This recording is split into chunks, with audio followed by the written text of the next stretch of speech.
Renungan Pagi, Yesus Nama di Atas Segala Nama oleh Ellen G. White, 26 Juli 2024. Mari kita berdoa. Bapa kami yang di sorga, Allah pencipta langit dan bumi, laut dan segala isinya, Allah yang maha besar, maha kuasa, sumber segalanya, yang kami sembah selalu melalui anak-Mu yang tunggal, Yesus Kristus. Terpujilah Yesus, anak Allah yang maha tinggi, yang adalah pelayan perjanjian yang baru bagi kami. Pada pagi hari ini kami bersyukur boleh bangun dan berbakti, dan sebagaimana membaca dan mendengarkan nasihat firman-Mu, kiranya ini menjadi pembaharuan bagi kami semua, sebab hanya Yesus satu-satunya pengantara antara kami dengan Bapa. Beserta kami sepanjang perbaktian ini, kehendak-Mu yang jadi. Ampun kami akan dosa dan salah, karena kami berdoa hanya dalam nama Anak Allah yang tunggal, Yesus Kristus, yang adalah Tuhan dan Juru Selamat kami. Amin. Renungan hari ini akan dibacakan oleh adik Julian Wentuk. Kepada adik Julian, kami persilahkan. Terima kasih. Bacaan Renungan Pagi 26 Juli 2024 dengan judul Pelayan Perjanjian Baru, ayat tema Ibrani 9 ayat 11. Tetapi Kristus telah datang sebagai imam besar untuk hal-hal yang baik yang akan datang. Ia telah melintasi kemah yang lebih besar dan yang lebih sempurna, yang bukan dibuat oleh tangan manusia, artinya yang tidak termasuk ciptaan ini. Pelayanan korban bakaran yang menunjuk pada Kristus telah berlalu, tetapi mata laki-laki dan perempuan tertuju pada pengorbanan sejati bagi dosa dunia. Keimamatan duniawi berhenti, namun kita memandang kepada Yesus, pelayan perjanjian baru, dan kepada darah pemercikan, yang berbicara lebih kuat daripada darah Habel. Jalan ke tempat yang kudus itu belum terbuka selama kemah yang pertama itu masih ada. Tetapi Kristus telah datang sebagai imam besar untuk hal-hal yang baik yang akan datang. Ia telah melintasi kemah yang lebih besar dan yang lebih sempurna, yang bukan dibuat oleh tangan manusia, dengan membawa darahnya. Dan dengan itulah ia telah mendapat kelepasan yang kekal. Karena itu ia sanggup juga menyelamatkan dengan sempurna semua orang yang oleh Dia datang kepada Allah, sebab ia hidup senantiasa untuk menjadi pengantara mereka. Meskipun pelayanannya harus beralih dari bait suci duniawi ke bait suci surgawi, meskipun bait suci dan imam besar agung kita tidak terlihat oleh manusia, namun murid-murid tidak akan menderita kehilangan karenanya. Mereka tidak akan menyadari adanya persekutuan mereka yang putus, dan tidak ada kuasa yang berkurang karena ketidakhadiran Juru Selamat. Sementara Yesus melayani di tempat kudus di atas, oleh Roh-Nya ia masih juga melayani jemaat-Nya di bumi. Ia ditarik dari mata perasaan, akan tetapi janji perpisahannya digenapi. Sesungguhnya aku menyertai kamu senantiasa sampai kepada akhir zaman. Meskipun ia mendelegasikan kuasanya kepada para pelayan yang lebih rendah, kehadirannya yang memberi kuasa tetap ada pada gerejanya. Karena kita sekarang mempunyai imam besar agung, Yesus, Anak Allah, baiklah kita teguh berpegang pada pengakuan iman kita. Sebab imam besar yang kita punya bukanlah imam besar yang tidak dapat turut merasakan kelemahan-kelemahan kita. Sebaliknya, sama dengan kita, ia telah dicobai, hanya tidak berbuat dosa. Sebab itu, marilah kita dengan penuh keberanian menghampiri takhta kasih karunia, supaya kita menerima rahmat dan menemukan si karunia untuk mendapat pertolongan kita pada waktunya. Ibrani 4 ayat 14-16 dan dikutip dari buku The Desire of Ages halaman 166. Terima kasih. Terima kasih atas penata layanan adik Julian. Tuhan Yesus memberkati. Selamat pagi saudaraku dalam Tuhan. Alkitab berkata dalam 1 Timotius 2 ayat 5 yang berbunyi, "Karena Allah itu Esa dan Esa pula Dia yang menjadi pengantara antara Allah dan manusia, yaitu manusia Kristus Yesus." Yang menjadi pengantara antara Allah dan kita hanya satu, yaitu manusia Kristus Yesus. Kebenaran ini penting sekali dipahami dan diingat, bahwa pengantara kita hanya satu dan Dia telah menjadi manusia. Itulah sebabnya di dalam Ka'bah hanya ada satu imam besar yang melayani. Imam besar tersebutlah yang berperan menjadi pengantara. Karenanya, jika ada ajaran yang menyatakan bahwa ada dua pengantara, bahkan lebih, maka ajaran tersebut tidak alkitabiah. Mengapa cukup satu pengantara? Lihat kembali ayat di layar. Paulus berkata, karena Allah itu Esa. Allah itu hanya satu, saudaraku dalam Tuhan, dan karenanya cukup satu pengantara. Siapakah Allah yang Paulus maksudkan? 1 Korintus 8 ayat 6 menjawab, "Namun bagi kita hanya ada satu Allah saja, yaitu Bapa, yang daripadanya berasal segala sesuatu dan yang untuk Dia kita hidup, dan satu Tuhan saja, yaitu Yesus Kristus, yang olehnya segala sesuatu telah dijadikan dan yang karena Dia kita hidup."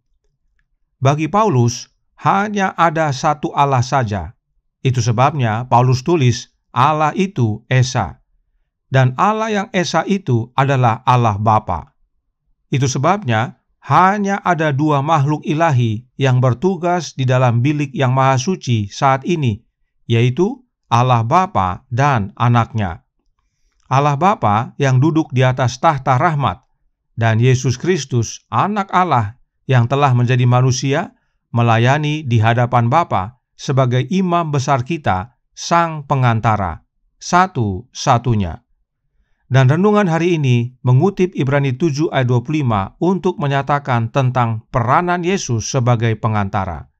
Ibrani 7 ayat 25 berkata, "Karena itu Ia sanggup juga menyelamatkan dengan sempurna semua orang yang oleh Dia datang kepada Allah, sebab Ia hidup senantiasa untuk menjadi pengantara mereka."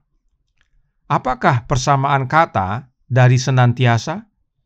Kamus Besar Bahasa Indonesia menyatakan bahwa senantiasa itu sama dengan selalu, selamanya, tidak pernah putus.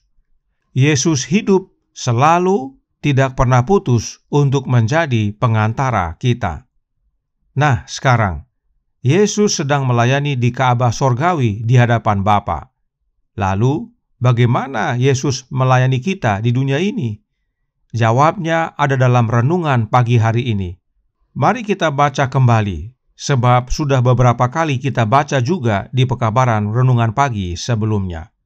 Jesus Name Above All Names, halaman 220 paragraf 3 berkata, "Sementara Yesus melayani di tempat kudus di atas, oleh Roh-Nya, Ia masih juga melayani jemaat-Nya di bumi. Ia ditarik dari mata perasaan, akan tetapi janji perpisahannya digenapi. Sesungguhnya aku menyertai kamu senantiasa sampai kepada akhir zaman." Matius 28 ayat 20.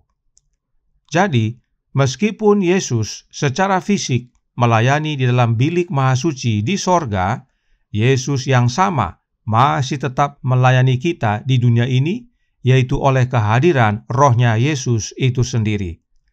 Roh yang dimaksudkan bukanlah oknum yang lain atau pribadi yang lain, tetapi Roh-Nya Yesus itu sendiri, pribadinya Yesus itu sendiri.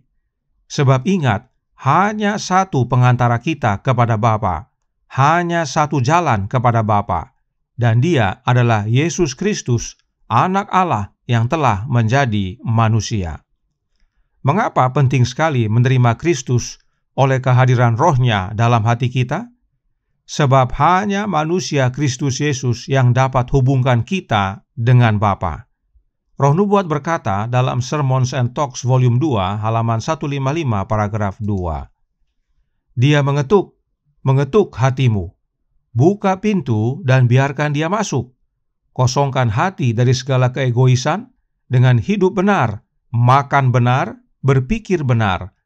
Tahtakan juru selamat di dalam hati. Dengan lengan manusianya yang panjang, dia merangkul ras manusia. Sementara dengan lengan ilahinya, dia menggenggam tahta yang tak terbatas. Inilah pentingnya menerima rohnya Yesus. Sebab hanya Yesus yang memiliki lengan manusia dan lengan ilahi. Tidak ada makhluk lain yang seperti Yesus. Inilah sebabnya Yesus adalah satu-satunya pengantara kita kepada Bapa. Sekarang, apakah perlu pengantara lain untuk mengantarai kita kepada Yesus? Oh, tidak perlu. Roh Nubuat berkata dalam Signs of the Times tanggal 28 Juni tahun 1899 paragraf 11. Pengantara yang agung menyampaikan permohonannya kepada Bapa. Tidak ada perantara yang datang antara orang berdosa dan Kristus. Tidak ada nabi yang mati, tidak ada orang suci yang dikuburkan terlihat. Kristus sendiri adalah pengantara kita. Jelas sekali, saudaraku dalam Tuhan. Kita tidak perlu pengantara lain untuk datang kepada Yesus. Kita bisa langsung datang kepada Yesus sebab dialah satu-satunya pengantara kita. Kristus sendiri adalah pengantara kita. Yesuslah satu-satunya yang punya lengan manusia dan lengan ilahi. Itu sebabnya kita bisa langsung datang kepada Yesus. Inilah sebabnya Alkitab dan Roh Nubuat mengabarkan bahwa hanya satu pengantara kita kepada Bapa, yaitu manusia Kristus Yesus. Kita bisa langsung datang kepada Yesus, dan dalam Yesus kita bisa langsung kepada Bapa. Nah, dalam gereja Advent yang sekarang ini ada yang mengajarkan bahwa Roh Kudus itu adalah oknum yang lain yang bukan Yesus, yang mereka sebut sebagai Allah Roh Kudus, dan dialah yang menjadi pengantara antara manusia dengan Bapa dan Anak. Artinya, sang pemimpin Amazing Facts International ini mengajarkan bahwa ada dua pengantara, yaitu Anak Allah dan Allah Roh, dan juga ada pengantara antara kita kepada Anak Allah, yaitu Allah Roh juga. Apakah yang beliau ajarkan selaras dengan Alkitab dan Roh Nubuat? Tentu tidak. Ada satu hal lagi yang hanya Yesus miliki sebagai pengantara kita yang agung. Roh Nubuat berkata dalam With God at Dawn, halaman 244, paragraf 4. Seperti Harun yang melambangkan Kristus, Juru Selamat kita membawa nama dari segenap umatnya dalam hatinya di tempat yang suci. Imam besar kita punya hati. Apakah Allah Roh Kudus yang Trinitas ajarkan punya hati? Tentu tidak. Tidak ada satu ayat pun dalam Alkitab yang menyatakan bahwa Allah Roh Kudus punya hati. Tetapi Yesus punya. Nama kita ada di dalam hati Yesus, Imam besar kita yang agung, pengantara kita satu-satunya. Kiranya kebenaran Alkitab dan Roh Nubuat ini menjadi pembaharuan dan pertobatan bagi banyak umat. Yesuslah satu-satunya pelayan perjanjian baru, satu-satunya imam besar kita di hadapan Bapa, satu-satunya pengantara kita kepada Bapa. Tuhan memberkati, saya bawa dalam nama Yesus. Amin. Mari kita berdoa. Bapa kami yang di sorga, Allah pencipta langit dan bumi, laut dan segala isinya, Allah yang maha besar, maha kuasa, sumber segalanya, yang kami sembah selalu melalui anak-Mu yang tunggal, Yesus Kristus. Terima kasih atas kebenaran vital pada pagi hari ini, bahwa Yesuslah satu-satunya pengantara kami, dan Dia melayani di sorga di hadapan Engkau ya Bapa secara fisik, dan Dia melayani kami di dunia ini oleh kehadiran Roh-Nya. Karenanya tolong kami ya Bapa, karuniakanlah roh anak-Mu dalam hati ini, dan biarlah kami semua yang percaya mau membuka hati, sehingga Kristus yang sedang mengetuk bisa masuk. Dan pada akhirnya hidup kami tidak hanya diantarai, dihubungkan dengan Engkau ya Bapa, tapi juga diubahkan menjadi serupa dengan Dia, dan saat Dia datang kedua kali, kami semua boleh menerima keselamatan. Beserta kami sepanjang hari ini kehendak-Mu yang jadi. Ampun kami akan dosa dan salah, karena kami berdoa hanya dalam nama Anak Allah yang tunggal, Yesus Kristus, yang adalah Tuhan dan Juru Selamat kami. Amin.